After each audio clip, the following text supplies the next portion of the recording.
your beauty questions is Jamie Petrovich from Elizabeth Arden. So thank you for that.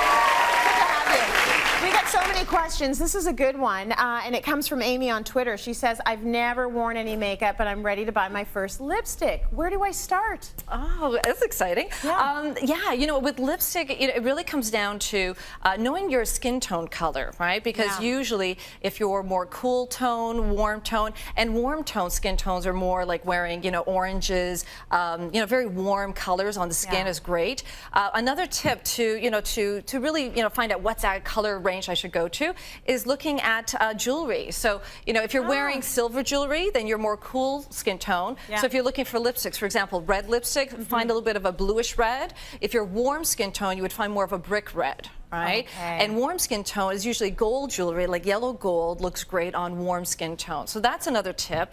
The other tip too is also knowing the color of your veins, right? So on cool skin tone people, then the veins are kind of bluish, but on warm skin tone, they're kind of greenish. Got it. And Did you know that? That's kind of cool, huh? Right? So so if the veins are a little bit greenish, that's warm skin tone. So then warmer shades like peaches, corals, brick reds, you know.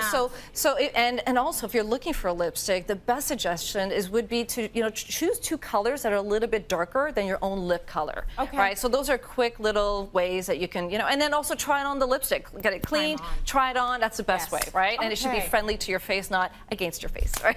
Good advice. Who knew? Who knew? Okay, here's another one. This is from Care. She says, I'm in my mid-60s and my skin looks really thin. What can I do?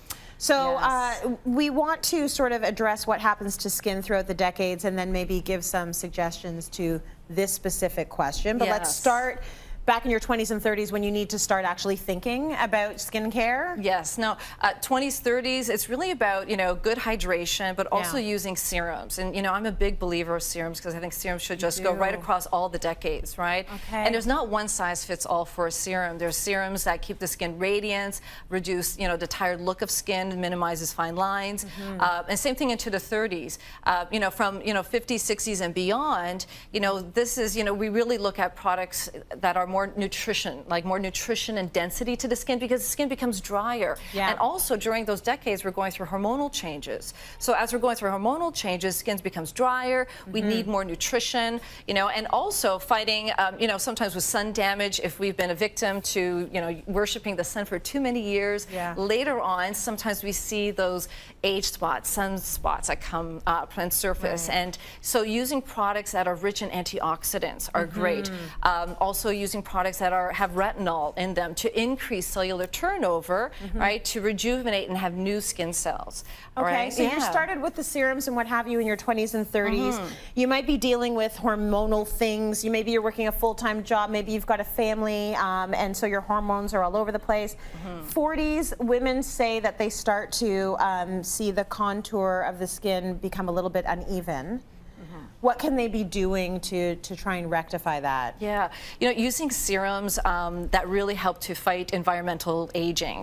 You know, for example, one of my favorites, the product that I love is Provage. And this is a product that really turns back the clock.